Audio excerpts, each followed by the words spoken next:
ನಮಸ್ಕಾರ ರಿವ್ಯೂ ಚಾನಲ್ಗೆ ಸ್ವಾಗತ. ನಾನು ಸೌಖ್ಯ ಗಾಂವ್ಕರ್. ಪ್ರಜ್ವಲ್ ರೇವಣ್ಣ ಮತ್ತು ರೇವಣ್ಣ ಕೇಸ್ಗೆ ಸಂಬಂಧಪಟ್ಟಂತ ಮಹತ್ವದ ಬೆಳವಣಿಗೆ.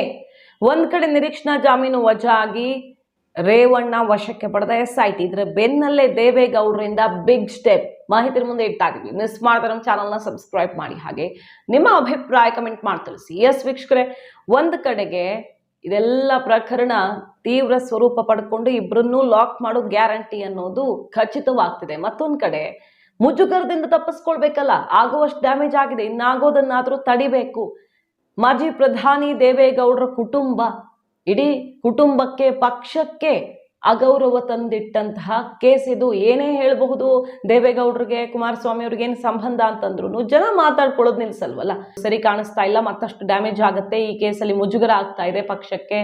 ಮೈತ್ರಿಯಲ್ಲೂ ಕೂಡ ಬಿಜೆಪಿಗೂ ಇದು ತಲೆನೋವಾಗಿದೆ. ಹಾಗಾಗಿ ಒತ್ತಡ ಇದೆ. ಆಕ್ಷನ್ಗೆ ಮುಂದಾಗಿದ್ದು ಈಗ ಪ್ರಜ್ವಲ್ ರೇವಣ್ಣ ಅಮಾನತ್ತಾಗಿದೆ. ಉಚ್ಚಾಟನೆ ಯಾಕಾಗಿಲ್ಲ ಅನ್ನೋ ಪ್ರಶ್ನೆ ಇದೆ. ರೇವಣ್ಣ ಕೂಡ ಪಕ್ಷದಿಂದ ಹೊರಹಾಕೋದಿಕ್ಕೆ ಸಿದ್ಧತೆ ಆಗ್ತಾ ಇದೆ. ನಾಳೆ ಅಥವಾ ನಾಡಿದ್ದು ಆ ಆದೇಶವು ಹೊರ ಬೀಳಬಹುದು. ಯಾಕಂದ್ರೆ ಪಕ್ಷದಲ್ಲೆಲ್ಲರಿಗೂ ಮುಜುಗರ. ಇದು ಪಕ್ಷದ ಅಸ್ತಿತ್ವದ ಪ್ರಶ್ನೆ. ಈ ವಿಧಾನಸಭಾ ಚುನಾವಣೆಯಲ್ಲೇ ದೊಡ್ಡ ಪೆಟ್ಟು ಬಿದ್ದಾಗಿದೆ. ಪಕ್ಷದ ಅಸ್ತಿತ್ವ ಈ 24ರ ಲೋಕಸಭಾ ಚುನಾವಣೆ ಮೇಲೆ ನಿರ್ಧಾರ ಆಗತ್ತೆ ಅನ್ನೋ ಸ್ಥಿತಿಲಿ ಇಂಥ ಕೇಸ್ ಬ್ಲಾಸ್ಟ್ ಆಯ್ತು.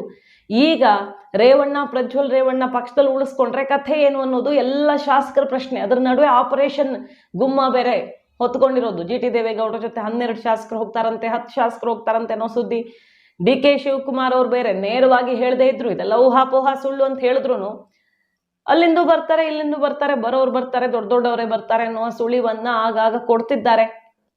ಇದೇ ಕಾರಣ ಆಗ್ಬಿಡಬಹುದು ಪಕ್ಷ ಬಿಡೋದಿಕ್ಕೆ. ತುದಿಗಾಲಲ್ಲಿ ನಿಂತಿದ್ದವ್ರನ್ನ ಹೇಗೋ ಸಮಾಧಾನ ಮಾಡಿ ಕೂರಿಸಿದ್ರು ದೇವೇಗೌಡರು, ಭವಿಷ್ಯದಲ್ಲೆಲ್ಲ ಒಳ್ಳೇದಾಗೋದಿದೆ ಅಂತ ಹೇಳಿ. ಆದ್ರೆ ಈ ಹಂತದಲ್ಲಿ ಮುಜುಗರದ ಕಾರಣ ತಮ್ಮ ಭವಿಷ್ಯದ ಲೆಕ್ಕಾಚಾರ ಹಾಕಿ ಕಾಂಗ್ರೆಸ್ಗೆ ಹಾರುವಂತಹ ಸಾಧ್ಯತೆಗಳು ಇವೆ.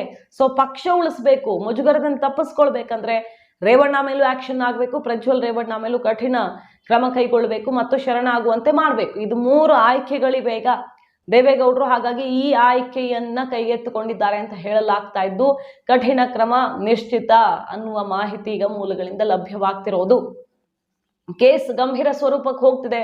SIT ಸ್ಫೋಟಕ ಸಾಕ್ಷಿಗಳನ್ನ ಹಿಡಿದಿದೆ, ಒಂದಿಷ್ಟು ಎಳೆಗಳನ್ನ ಹೊರಗೆಳೆದಿದೆ ಅಂತ ಹೇಳಲಾಗ್ತಿದೆ. ಈ ಕಿಡ್ನಾಪ್ ಕೇಸ್ಗೆ ಸಂಬಂಧಪಟ್ಟಂತೆ ಬೇರೆ ಬೇರೆಯವರ ಹೇಳಿಕೆಗಳು ಕೂಡ ಬರಬಹುದು. ಇನ್ನು ಧೈರ್ಯವಾಗಿ ಮುಂದಕ್ಕೆ ಬರಬಹುದು SIT ರೇವಣ್ಣ ವಶಕ್ಕೆ ಪಡೆದಿರೋದ್ರಿಂದ. ಹಾಗಾಗಿ ಈ ಕೇಸ್ ಯಾವ ಹಂತಕ್ಕಾದ್ರೂ ಹೋಗ್ಬೋದು. ಎಷ್ಟು ಗಂಭೀರ ಸೆಕ್ಷನ್ಗಳು ಬಿದ್ದಿವೆ ಅನ್ನೋದನ್ನು ನೋಡ್ತಾ ಇದ್ದೀವಿ.